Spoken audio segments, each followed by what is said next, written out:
Welcome everyone to Autogefühl. I'm AJ and this is the all-new Mercedes E-Class Estate. And I really do mean all new because the first thing I notice is of course the new design at the front. These headlamps have a new interesting signature with these two wave-like curves. I might need a little bit of time to get used to this. What about you? But another interesting aspect of the design is the front grille. You notice that they have this mask and they're trying to bring the design language similar or closer to the EQ, the electric models. Another interesting detail is the LED strip here which illuminates the front grille. You have different design lines, including the Avant-Garde, the Exclusive, but what you see here is the AMG-line, so much more stronger, athletic-looking lower part of the bumper. The new E-Class is a little bit longer than before, but most importantly, the wheelbase has been stretched a little bit to give more space in the rear seats. The design also is very typical Mercedes with a sharp crease here at the front. I do like these wheels, 20 inches, very flush and aerodynamic. We'll talk a little bit more about the different engine options later on, but check out these flush door handles too, pretty cool. You get the night pack. With that, you get this black trim along the windows.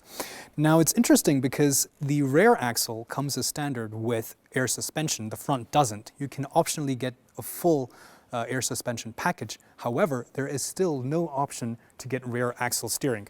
And that's because for the Estate, in order to liberate more space in the trunk, they have had to use a different architecture here in the rear axle, and that doesn't allow for that.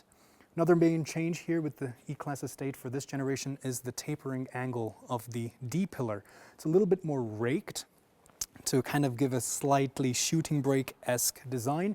And yes, that does take a little bit of volume away from the trunk interior, along with the longer wheelbase, which has pushed the seats a little bit further back. But we'll take a closer look at that in a minute. I do really like the tri-star design for the LED signature here, and you do get this dark red reflective element here, connecting it again with the EQ models.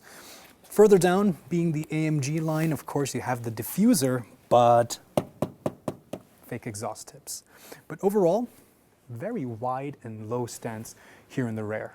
Okay, so in the trunk, like I was saying, they have done what they can to try to maximize the space, but like I mentioned, this volume as it stands here with the seats up is a little bit lower than before because of the seats being moved further back. That being said, once you do put the seats down, now this is 10 liters more than you had in the previous generation at about 1,830 liters. One more caveat, however, is if you get the plug-in hybrid, like you see here, there is no volume underneath. In fact, there is this pretty odd-looking step up right here where the battery pack and so on are contained. Therefore, this does reduce it once again. But overall, with the seats down, with this versatility, you still have the most space ever in an E-Class Estate. Mercedes is all about technology. That's the name of the game. And this new E-Class is no different. Sometimes I wonder, what are they going to think of next? Well, I'll tell you. But first, let's take a quick look at the seats. These are the Nappa leather seats, but you do get man-made artificial leather, so the Artico seats, even sport seats with microfiber in the middle are also available. If you take a look inside, you will notice the super screen. You might remember the hyper screen from the EQ models. The passenger with this can do some, set up the navigation, or they can also watch movies online. And if you're driving and they're watching a movie, you can listen to it, but you cannot see that. So there's like a Polaroid layer which will activate. So this being the new MBUX version, there's some interesting things like third-party apps like TikTok and Angry Birds, which of course you can play only when you're stationary. But the icons are also a lot larger now, very easy to see. I like this, I prefer this. Some interesting things include, for example, a selfie camera. So there we are. And you can use this while it's stationary to do video conferencing and things like that. But also, you can take a selfie. There we go. You can also set some interesting routines. So for example, let's say if it's really cold outside and you want it to automatically turn on the seat heater, you can set that up. For example, we have it here to say if it's less than 15 degrees, turn on the seat heating. Or if you have, for example, after driving for 15 minutes, turn on the seat massage.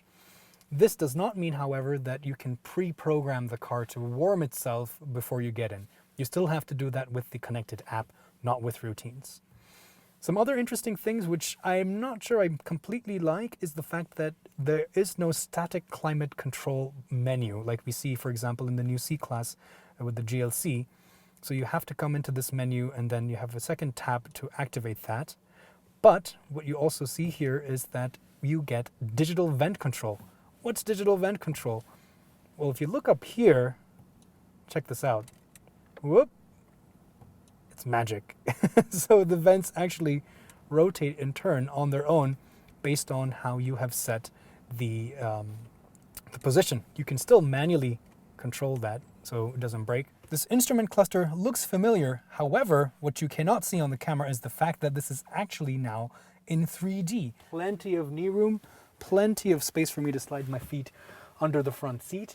Now, I'm not a very tall man. This is set to my driving position. I'm 5'8" or about 1.73 meters. So sitting behind myself, this is definitely very spacious, very comfortable, plenty of headroom, very comfortable, wide and long seat base. So gives me pretty good under thigh support. Have additional air conditioning vents here, as well as on the B-pillar.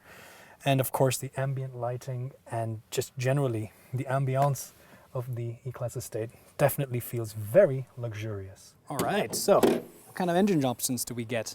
Well, you get 2-liter turbo 4 petrol and diesel options. In fact, in the future, there will also be a 3-liter inline 6 option. They all come mated to the 9G-tronic automatic transmission. The higher engines get the 4MATIC all-wheel drive system as standard, but you can optionally get them in the lower ends as well. There, of course, will be plug-in hybrid versions available in the European market and other select markets. In fact, in the US, you have to wait until there's the E-Class Estate all-terrain version to even be able to get this estate in the first place. I'm excited to get my hands on the wheel of this estate and take it for a spin. Unfortunately, I cannot do that today, but pretty soon. So make sure you're subscribed and like if you've enjoyed this video, leave your comments down below. Thanks for watching, and I'll see you guys next time.